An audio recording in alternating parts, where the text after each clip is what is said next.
अब मैं इनकी जो प्लानिंग है ना, अब थोड़ा उस पर आ जाता हूँ। वो जानकर, वो पढ़कर मुझे बड़ा कह लें कि शानदार, काबिल तहसीन, काबिल तारीफ़ उनकी जो प्लानिंग है उन लोगों ने की है जनाब। 22 बिलियन अमेरिकी डॉलर वो इस पूरे मंसूबे पे खर्च करेंगे। जो तखमीना लगाया गया है इन जो 2 लाख टिकट के बदले वो कितना रेवेन्यू जनरेट करेंगे, 245 मिलियन यूएस डॉलर, 10 गुना से भी ज़्यादा पैसे वो वसूल कर लेंगे जनाब, सिर्फ इतनी सी इन्वेस्टमेंट करके।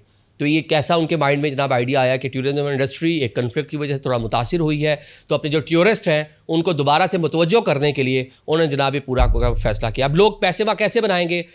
आ तो गए आपको लोकल टिकट भी फ्री में मिल गया, तो जब आप जाएंगे होटल्स वहाँ इस्तेमाल करेंगे, शॉपिंग वहाँ पे करेंगे, खाना पीना वहाँ पे करेंगे, ख़रीदारी वहाँ से करेंगे, और बहुत सी जो चीज़ें मुंसलिक होती हैं वो सारी की सारी उनकी सहूलियत आप इस्तेमाल कर रहे होंगे, उन सारे शोबों का आप इस्तेमाल कर रहे होंगे। तो फ़ायदा बिला आखिर किसको हो रहा होगा? मुल्क को, उसकी GDP को।